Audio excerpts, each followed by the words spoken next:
Amazon শুধু একটি জঙ্গল নয়, এটা যেন পৃথিবীর সবচেয়ে বড় জীবন্ত রহস্য। দক্ষিণ আমেরিকার বিস্তীর্ণ এলাকা জুড়ে ছড়িয়ে থাকা এই বনভূমি আজও মানুষকে ভীত করে রেখেছে আর প্রশ্নবদ্ধ করে রেখেছে। কেন এই জঙ্গল নিয়ে এত ভয়, এত কৌতূহল? চলুন ঢুকে পড়ি অ্যামাজনের অজানা অন্ধকারে। পৃথিবীর প্রায় 20% অক্সিজেন আসে অ্যামাজন জঙ্গল থেকে, কিন্তু আশ্চর্যের বিষয় হলো যে জঙ্গল আমাদের বাঁচায় সেই জঙ্গলে লুকিয়ে রেখেছে এমন সব সত্য যেগুলোর ব্যাখ্যা আজও বিজ্ঞানীরা দিতে পারেনি।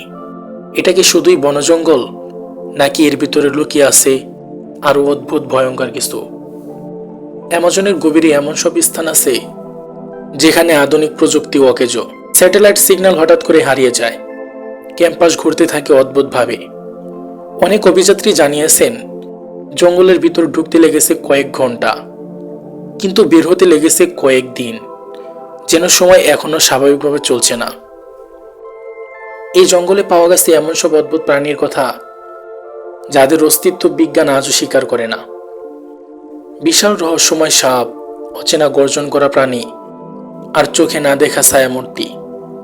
স্থানীয় মানুষের দাবি অ্যামাজন রাতে জেগে ওঠে আর তখন সবকিছু পাল্টে যায়। সবচেয়ে ভয়ঙ্কর রহস্য, হারিয়ে যাওয়া মানুষ। শত শত অভিযাত্রী, গবেষক, এমনকি পুরো গোত্র অ্যামাজনের ভিতরে ঢুকে আর কখনো ফিরে আসেনি তারা। কিছু অভিযানে পাওয়া গেছে ক্যামেরা, ডায়েরি, কিন্তু মানুষ পাওয়া যায়নি। ডায়েরিতে লেখা ছিল, আমাদেরকে কেউ অনুসরণ করছে। অ্যামাজনের আকাশে মাঝে মধ্যেই দেখা যায় অদ্ভুত আলো। স্থানীয়দের বিশ্বাস এগুলো প্রাচীন দেবতাদের সংকেত। অনেকে মনে করেন এই জঙ্গলের গভীরে লুকিয়ে আছে একটি হারানো শহর।